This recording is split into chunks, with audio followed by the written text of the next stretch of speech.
Being frugal feels like the responsible thing to do. Cut the coffee, skip the vacation, clip the coupons.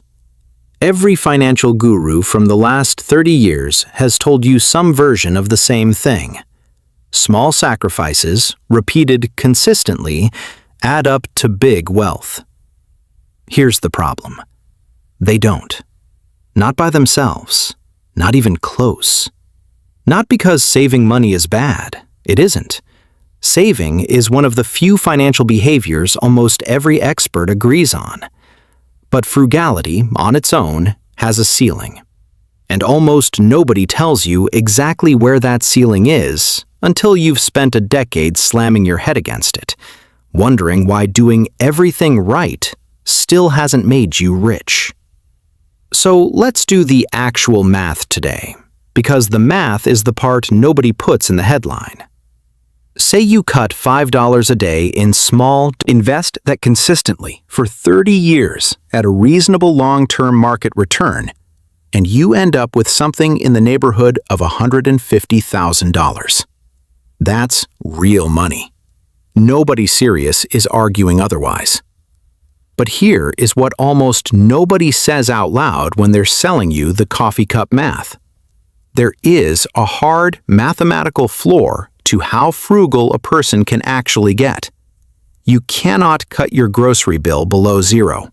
You cannot negotiate your rent into negative numbers.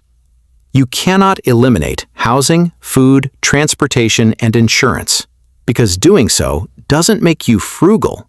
It makes you unhoused, unfed, and uninsured. Eventually, everyone runs out of $5 expenses to eliminate, and they're left squeezing pennies out of a budget that's already been squeezed dry for years. Income has no ceiling like that. None. A raise, a promotion, a certification that unlocks a higher pay band, a side business, a career change into a higher paying field. Every single one of those can move the needle by thousands of dollars a year, not hundreds. And unlike frugality, there is no mathematical wall stopping you from doing it again next year, and the year after that.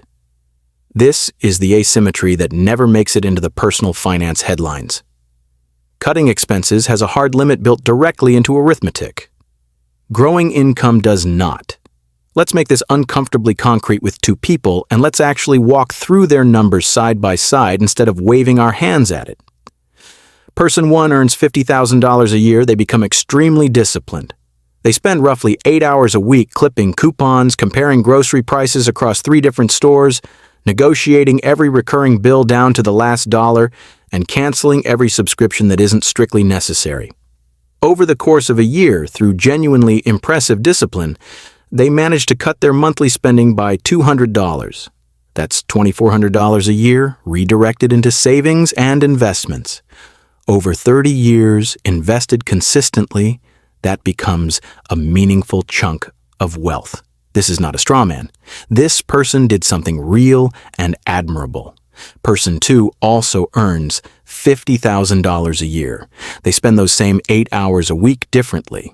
Some weeks, it's studying for a certification that makes them eligible for a higher paying role.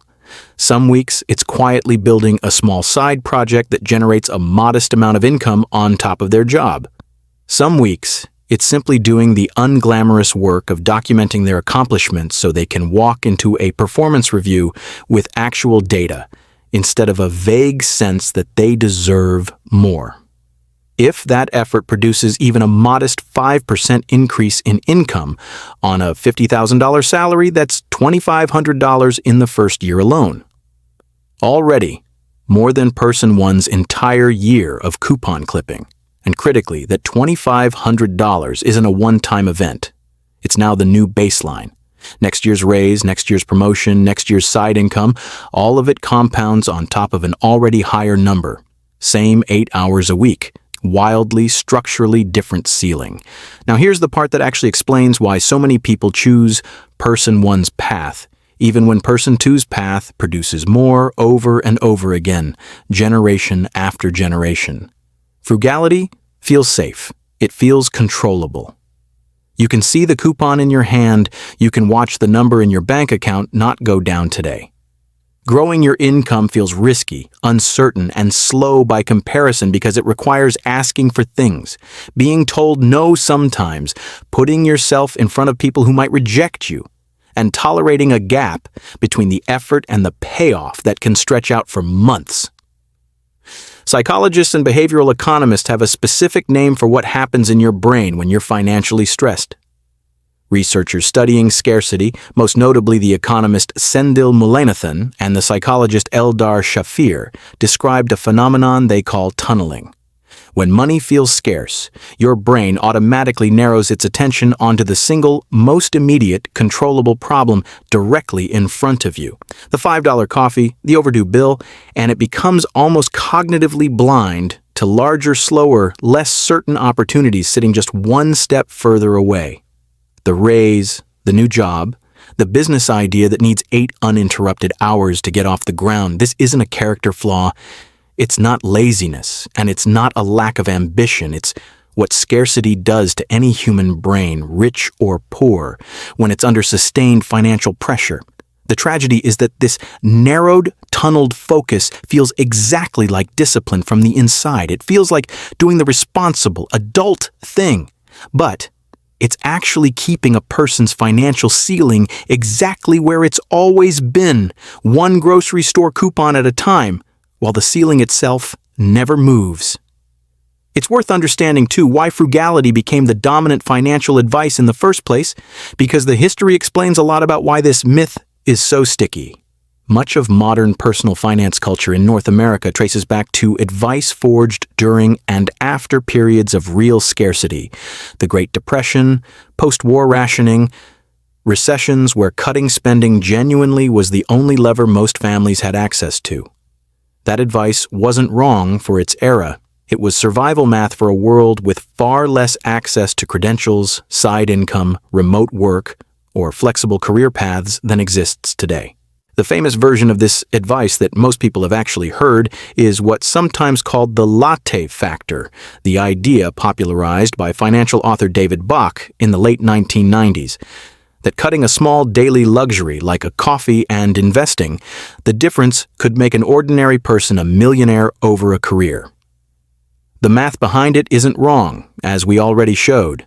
But the framing implies that this is the primary lever available to build wealth, when for most people earning a normal salary, it is, at best, a supporting lever bolted onto a much bigger one that rarely gets equal airtime.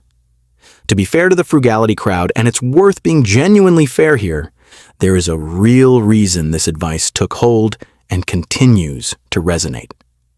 If you are living paycheck to paycheck right now, cutting unnecessary spending is honestly the fastest lever available to you because you can pull it today.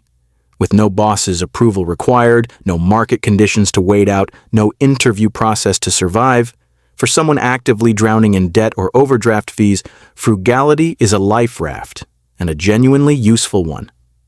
Nobody credible is telling that person to skip it, but a life raft is not a strategy for crossing an ocean.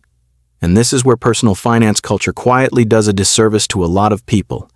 It keeps selling the life raft as the entire journey, long after someone has stopped drowning and actually needs a vessel capable of covering real distance. Because here's the thing, wealthy people tend to actually do differently, and it has remarkably little to do with how little they spend on coffee. They own things, assets, a stake in a business, even a small one, real estate that generates rent, shares in a company that pays dividends or appreciates over decades, intellectual property, a book, a course, a patent that earns money without their direct hourly labor, something that generates income whether or not they personally show up to work on any given day. Frugality can absolutely help someone scrape together the initial capital to buy that first asset. That's a legitimate and useful role for it to play. But frugality itself never generates a single new dollar. It only protects the dollars a person already has from leaking out. Ownership is the thing that actually multiplies them. Let's walk through what that multiplication actually looks like, because ownership can sound abstract until you see the mechanism.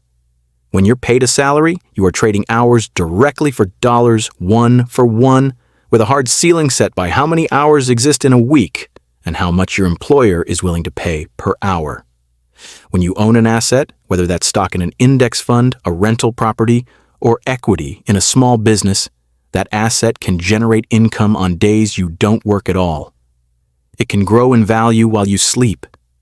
It can be sold later for a lump sum larger than the total income it produced along the way.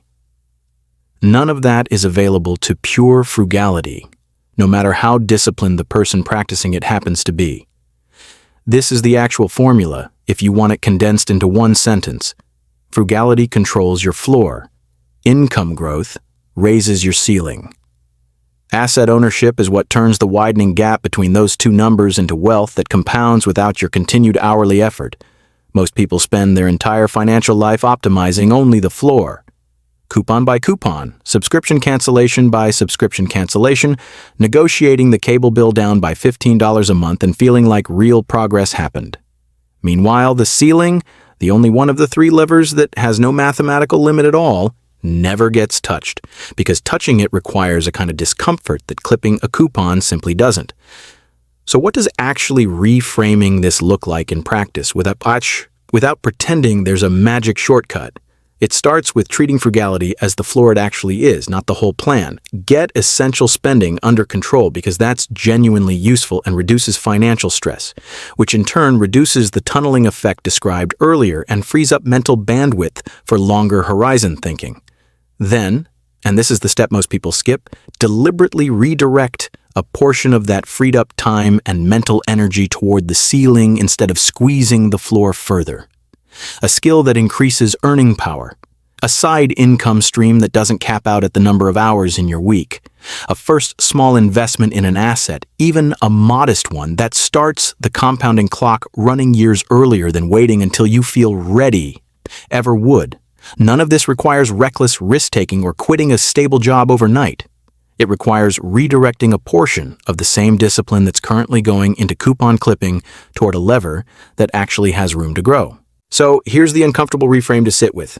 Being frugal was never the villain in this story, but it was also never the plan. It's the seatbelt, not the destination. And if the only financial strategy anyone has ever handed you is how tightly to buckle that seatbelt, the $5 coffee was never actually what was keeping you poor.